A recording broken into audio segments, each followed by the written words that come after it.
Mga ebidensya ng katotohanan ay kailangang marinig sa korte at hindi makaisang panig na pakikinggan dito sa committee hearing na parang kangaroo court na dinesisyonan na ni Risa Hontiveros. Ano man ang desisyon sa katotohanan sa mga reklamo kay Pastor Kibuloy, may karapatan siyang matinggan at nabigyan ng pagkakataon na ipakita ang tama at totoo sa panig niya. Ang akusasyon at ang mga reklamo ay hindi nangangahulugan na ito ang katotohanan kagad at guilty na si Pastor. Kung ang mga nagre-reklamo ay may karapatan, ang inaakusa ay may karapatan din. Yun ang dapat naibigay kay Pastor Kibuloy. Yun ang nararapat at yun ang dapat tingnan ng Senado. Ang Senado ay hindi korte. Ang Senado ay para lamang gumawa ng batas. Until and unless proven by competent court and proven by the process of objective trial, then so be it. But in the absence of objective trial and fair and competent prosecution and fair and competent presentation of evidence, the allegations against Pastor will not prove that he is guilty or innocent unless it is brought before a competent, fair and objective trial in court. Sir, nabanggit mo na yung mga witness ay nakatakip sa kanilang mga mukha. Ano po ang panawagan nyo ngayon dahil para malantad yung kanilang mga mukha? Ilantad nila ang kanilang mukha, huwag matakot, huwag lumabas na parang ito ay ginigimik lamang. Ihayag nila ang katotohanan sa kanilang reklamo at bigyan ng sustansya ang kanilang mga reklamo. Pangalawa, bigyan ng pagkakataon na ang kanilang mga binabanggit ay mailahad at mabigyan ng suportang ebidensya sa fair, patas at makatotohanang trial. Hindi ang prejudge na parang sindikato na uri ng paghuhusga at paghahatol ng isang senador lamang dyan sa Committee de Kangaroo ni Risa Hontiveros. Sir, umpisa pa lang po ito. Umpisa pa lamang ito sapagkat kapag nilabag mo ang karapatan ng mga tao sa ating bansa, inaabuso mo ang iyong kapangyarihan at ginagamit mo para sa political grandstanding, persecution, and abuse of authority at nawawala ang espiritu o diwa ng proteksyon ng fair and due process, may problema tayo sa mga namumuno at mga senador ng ating bayan. Kay Rick, yung testigo ngayon na ini-interview ni Risa Hontiveros na sa Amerika, naka-online, kapani-paniwala ba yan? Yun ang problema. Kung si Pastor hindi nila bibigyan ng pagkakataon na mag-online kasi pag lumabas yan, sigurado i-hold nila at aaristuhin ng walang due process. Kaya naintindihan natin ang side ni Pastor. Yung sa Amerika, bakit nila pinauwi? Napakalaki ng pondo dito. Papuntahin nila dito at ibigay ang buong testimonya at katotohanan sa tamang proseso ng korte at pagdinig. Pagkatapos po yung hearing, maglalabas daw ng warrant of arrest laban kay Pastor, si Hontiveros, para ma-arrest. Ang pipirma ng warrant of arrest ay ang Senate President. Noon pa man, wala pa man ang hearing na ito, matagal nang pinag-iinitan ni Risa Hontiveros si Pastor. Ang ginagamit niya ngayon ng oportunidad na ito para sa kanyang political grandstanding at political operation para ipahiya si Pastor. I am not a member of Kingdom of Jesus Christ. I am not a member of the religious community of Pastor Kibuloy. But because he is a Filipino also, ang mga nagre-reklamo at mga nagtitistigo may mga karapatan. Ang nire-reklamo may mga karapatan. Yun ang dapat igarantiya ng Senado ni Risa Hontiveros. dalhin sa tamang proseso, bigyan ng competent fair trial si Pastor at ang bawat Pilipino, equal protection of law and due process, and let the court decide kung tama o hindi ang mga akusasyon. Pagkatapos ko, sir, na hearing, anong plano ng SMNI at anong plano mo kay Eric? Ang plano natin ay tuloy-tuloy ang paghahayag at paglalantad ng mga abusong ginagawa sa kapangyarihan at tayo ay maninindigan na dapat ang mga batayang karapatan sa due process, equal protection of law, and fair trial ay dapat ginagarantiya at hindi ginagawa lamang na pamamaraan para magkaroon ng personal political vendetta against a person targeted for political operation the way Risa Hontiveros right now is doing her attacks using her power in the Senate against Pastor Kibuloy. Maraming salamat, sir. Maraming salamat, sir. Ilang batayan po ng Senado para maglabas sila ng warrant of arrest? Of course, sinasabi ni Risa Hontiveros procedural. Sinasabi niya ito ay within the contempt power and authority of procedure.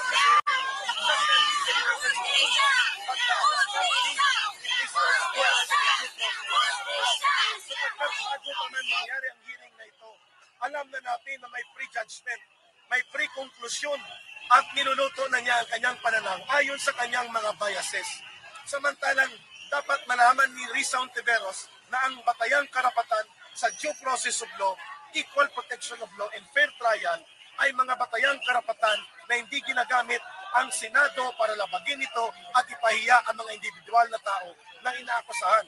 Let her bring the case in court and provide lawyers. Otherwise, ang mangyayari dito, kangaroo committee hearing ang nangyayari at ginagamit ang poder ng Kongreso para labagin ang mga fundamental na karapatan ng mga individual na Pilipino kagaya ni Pastor Kibuloy na hindi naman kalaban ng bayan natin. May remedyo pa ba para mapigilan itong balak ng Senado mamaya na mag-issue ng warrant of arrest? Titingnan natin kung ang Senado will remain insensitive sa dami ng boses ng mamamayang Pilipino at mga taga-kapanalig at sumasuporta din sa karapatan ni Pastor. Even ako, hindi ako miyembro ng Kingdom of Jesus Christ, neither I am part of the congregation of the Church of Pastor Kibuloy, pero bilang Pilipino at bilang bahagi ng tamang proseso ng batas, the due process and equal protection of law, more than anybody else, yan dapat ay alam, ginagarantiyan at pinaninindigan ng bawat opisyal ng gobyerno, lalo na kapag ikaw ay senador ng Republika ng Pilipinas. Kaya pa bang pigilan ni President Ferdinand Marcos itong kautusan ng Senado? Mukhang gusto nga niya eh. The way he delivers the message, the President seems to be interested to see Pastor suffer the persecution instead of standing for fair and objective decision as a President. Hinayaan niya ang pagdidipit at panunupil ng Kongreso at hindi man lang niya kinakausap ang mga aliado niya. Of course, it doesn't mean that we will force BBM na mangialam sa independent legislative body ng ating gobyerno.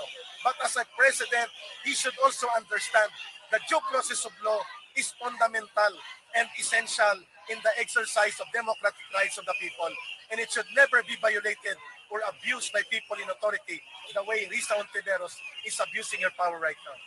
Maraming salamat. Pilipino nagbabantay, nagmamasid, hindi po nila papayagan na kung may mga akusasyon sa isang Pilipino kagaya ni Pastor Kibuloy, mangingibabaw ang gimmick, pang-politika, grandstanding, and political operation and manipulation ng isang senador na may personal na galit at may personal na ambisyon pamulitika, gagamitin ang pamamahiya sa isang individual na Pilipino, tihotang labagin nila ang mga karapatang nakasaad sa batayang konstitusyonal ng mga batas at karapatan ng isang tao kagaya kay Pastor Kibuloy. Let the case prosper in court in a proper, objective, fair trial where due process and equal protection of law will be afforded both to the complainants and to those who are alleged of the crimes. Ng mga batas natin sa Pilipinas. Ibig sabihin po, may pinapakitang kakulangan sa mga batas natin na kailangan ng tugon ng lehislatura. 4 na po agad ang lumabas na punto sa ating hearing tungkol sa possible policy and legislative aspect ng hearing na ito. Ay pakinggan na po natin ang dalawa nating mga witnesses. Sila po ay magte-testify virtually. Hindi po sila magtatakip ng mukha. I wish to also put on record that both our witnesses have presented themselves before the Philippine embassies in their respective countries of residence. We are playing videos only to ensure that possible unstable internet connection would not disrupt our appreciation of the testimony. And to cite in contempt was actually confirmed. Pag sinabi pong in aid of legislation, ibig sabihin po ay makakatulong sa pagpapaganda ng mga batas natin sa Pilipinas. Ibig sabihin po, may pinapakitang kakulangan sa mga batas natin na kailangan ng tugon ng lehislatura. 4 na po agad ang lumabas na punto sa ating hearing tungkol sa possible policy and legislative aspect ng hearing na ito. Una, ang posibleng kakulangan ng ating rape law para sa legal treatment ng consent. To the chair's ruling, holding Apollo Quiboloy in contempt. So I recognize Senator Robin Hood. Sen. Robin. Maraming salamat po, ginang tagapangulo. A'udhu billahi minasyaitanir rajim. Bismillahirrahmanirrahim. Alhamdulillah rabbil alamin. Bismillahirrahmanirrahim. Wassalatu wassalamu ala Rasulillah. Assalamualaikum warahmatullahi wabarakatuh. Isang magandang umaga po sa inyong lahat. Lalong-lalo na po sa ating ginang na tagapangulo. Ipagpaumanhin niyo po ninyo aking pong tinututulan ang naging pasya na makontempt si Pastor Quiboloy. With all due respect, ma'am. Well noted po ng chair ang objection ni Sen. Robin sa ruling ng chair holding Pastor Quiboloy in contempt. Meron naman po tayong gabay mula sa ating rules. Section 18, ito po yung rules of procedure governing inquiries in aid of legislation. So yung section 18 po tungkol sa contempt, nakalagay po doon, a majority of all the members of the committee may, however, reverse or modify the aforesaid order of contempt within 7 days. So, well noted. Shukran, Sen. Robin. Maraming salamat po, ginang tagapangulo. At gusto ko lamang pong malaman ng mga panauhin natin at ng mga sumusubaybay po sa mga ganap na ito. Ang akin pong mga kadahilanan para humingi ng ng pagpapakumbaba at ang karapatan ng pag-object, ang hindi pagsang-ayon. Napag-usapan po namin ito ng mahal na senadora na aking pong ginagalang, sinasaladuhan at palagi ang nagpupugay sa kanyang mga ipinaglalaban. Ako po ay nagpapasalamat muli sa inyo, mahal na ginang tagapangulo, sa pagtanggap po ng aking objection. Maraming salamat po. At sa 7 araw po. May 7 araw po ang majority Ilan of the po members of the committee Majority. Opo, na gawing formal itong pag-object sa ruling ng chair holding Pastor Quiboloy in contempt. Pag sinabi po ba ginang tagapangulo, ito po ba yung membro natin? Sila. Tama po, Sen. Robin. Ito po yung majority of the members of the Opo. Committee on Women. Yun lang pong members lang po, no? Malinaw po, no? Hindi po kasama yung mga leaders. 7. Bali 6 pa po. Ang nakalagay po sa Section 18, contempt, ay a majority of all the members of the committee. Okay po. Maraming salamat po ulit. Maraming salamat po. Afwan, Sen. Robin.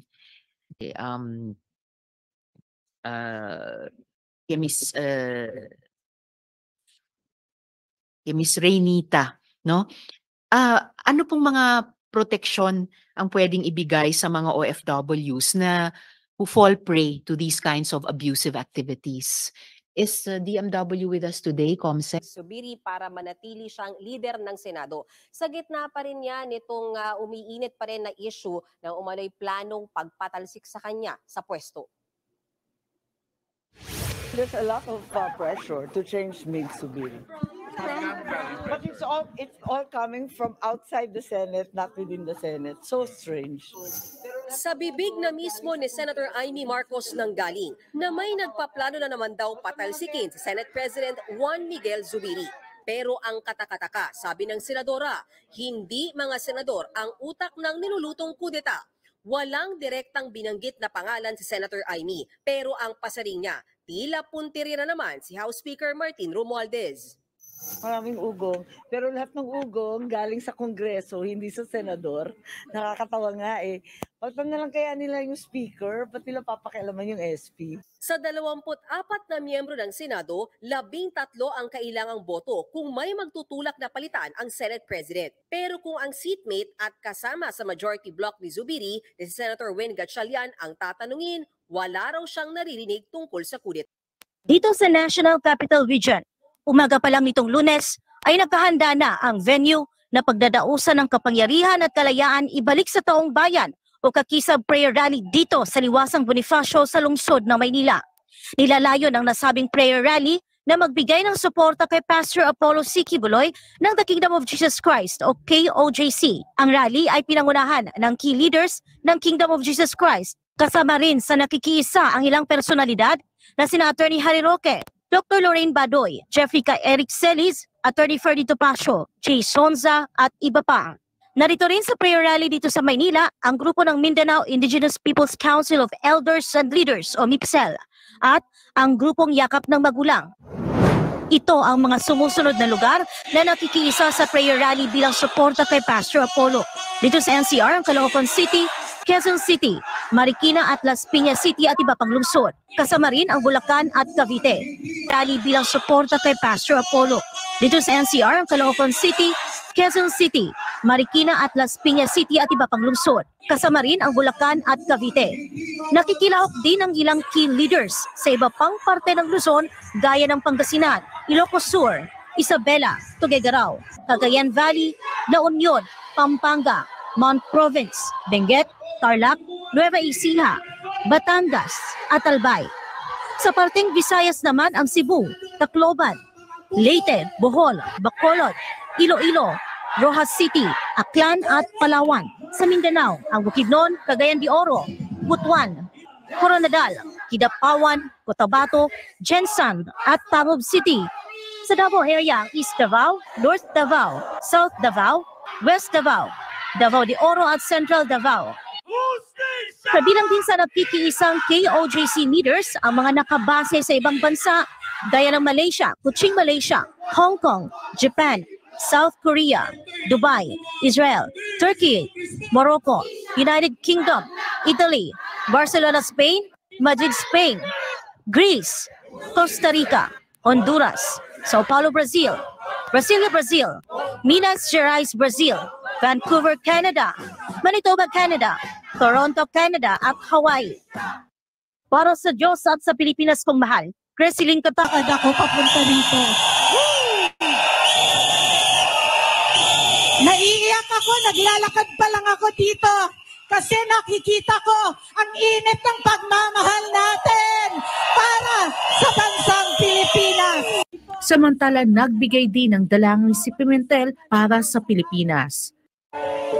Nais naming ipanalangin ang bansang Pilipinas at nais naming ipanalangin, O Diyos, na magkaroon ng transparency sa aming gobyerno. Nais po namin, O Diyos, na magkaroon ng accountability ang aming pamahalaan. Nais po namin, O Diyos, na aming mga leaders ay tunay maninidilbihan sa aming mga taong bayan. Para